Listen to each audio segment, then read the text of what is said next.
Kalau kalian lihat video ini, itu artinya kalian sedang melihat aku belajar public speaking dari nol. Aku akan berbicara sebuah topik yang random. Bisa dari sebuah benda, dari sebuah hal, atau dari sebuah peristiwa. Aku akan berbicara tentang topik tersebut selama 5 menit, tanpa dijeda dan tanpa diedit. Hai, aku Malima Sukri, 28 tahun. Ayo kita mulai. Menulis. Seberapa sering kalian menulis? Mungkin zaman sekarang ini, kalau Anda tidak sekolah lagi, pasti akan Anda jarang sekali menulis.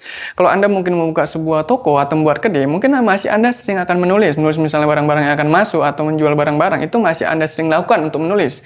Tapi banyak orang sekarang yang pekerjaannya di mana tidak lagi menulis. Pekerjaan misalnya pekerjaan kasar atau pekerjaan yang tidak banyak menggunakan menulis, sehingga orang-orang banyak kehilangan teknikalitas atau bagaimana mereka menulis. Bahkan mereka lupa bagaimana cara menulis karena sudah lama sekali tidak menulis. Ada orang yang setelah lulus dari sekolah dia bahkan tidak pernah menulis lagi. Ini hal yang berbahaya sebenarnya.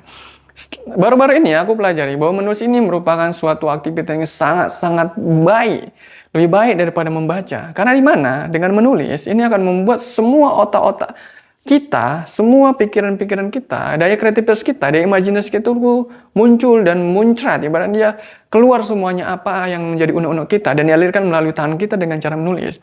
Jadi menulis ini bukan harus menulis sesuatu yang bagus, tapi tuliskan aja apa yang menjadi keresahan bagi dirimu sendiri, apa yang ada dalam dirimu sendiri, sehingga ini bisa menjadi kebiasaan barumu. Aku sudah melakukan ini kurang lebih 2-3 minggu ini.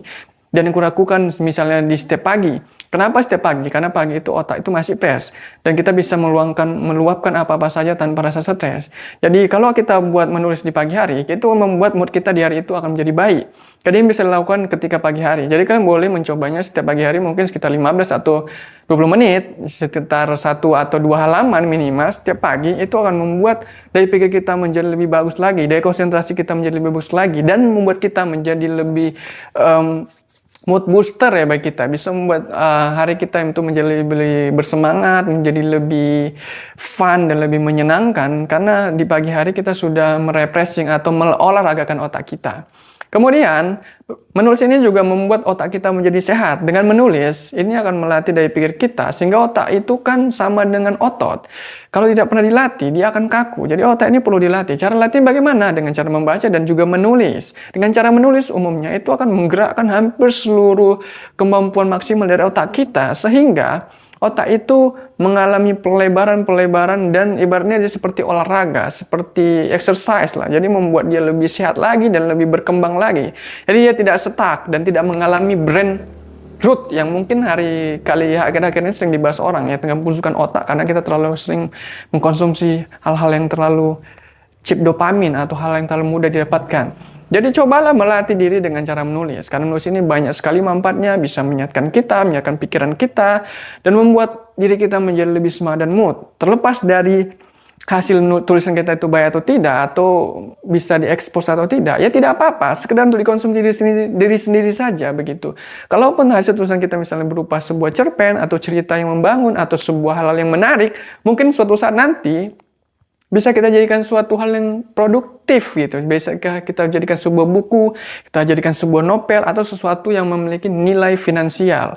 Nah, jadi tidak ada sama sekali kekurangan atau tidak ada sama sekali hal negatif dari menulis. Semuanya adalah hal positif. Yang pertama melatih daya pikir otak, menyehatkan otak dan menyegarkan otak kita. Jadi pada kalian semua, ayo kita mulai menulis sekarang. Dengan menulis, kita akan menyehatkan diri kita dari pengaruh-pengaruh sosial media, pengaruh power internet zaman sekarang, dan pengaruh orang-orang toksik. Dan juga membuat stress release juga bagi kita. Dimana kalau kita lagi pengen curhat, tapi tidak ada orang bisa kita percaya, tidak ada orang mungkin bisa menjadikan tempat kita untuk membuang rasa kepenatan dan hal-hal dari diri kita, ya luangkanlah atau tumpahkanlah semua itu pada media tulisan. Tapi lebih bagus aku sarankan menulislah di sebuah kertas atau di sebuah buku. Belilah buku jurnal-jurnal kecil, tulis di sana. Kalau diketik, biasanya akan aku sudah pernah melakukan beberapa kali dengan diketik, tapi kurang keluar gitu unek-unek. Lebih enak ditulis aja. Dan physically, sesuatu yang physically itu bagi manusia itu lebih berimpact, lebih pride-nya lebih tinggi, lebih berharga bagi dirinya secara value dan kenangannya daripada yang diketik bisa hilang dan itu software atau digital kan itu tidak terasa gitu pride-nya. Jadi itu saja mungkin video kita kali ini dan ini sekaligus menutup dari seri bicara public speaking di depan kamera, di mana aku sudah membuat 10 video dan ini video yang terakhir. Semoga hasil ini ada perkembangannya. Aku nggak tahu video mana yang paling bagus aku public speaking. Belum tentu video terakhir ini lebih bagus. Mungkin di video sebelumnya, tergantung bagaimana aku menyampaikan dan bagaimana moodku pada hari itu. Dan semoga kalian senang melihat aku tampil di sini di channelku sendiri, walaupun nggak ada yang nonton. Tapi ya sudah, ini adalah challenge-ku terhadap diriku sendiri. Tidak terlepas dari siapa yang nonton atau tidak. Yang penting aku sudah berhasil mencapai challenge-ku 10 video tentang public speaking. Terima kasih. See you.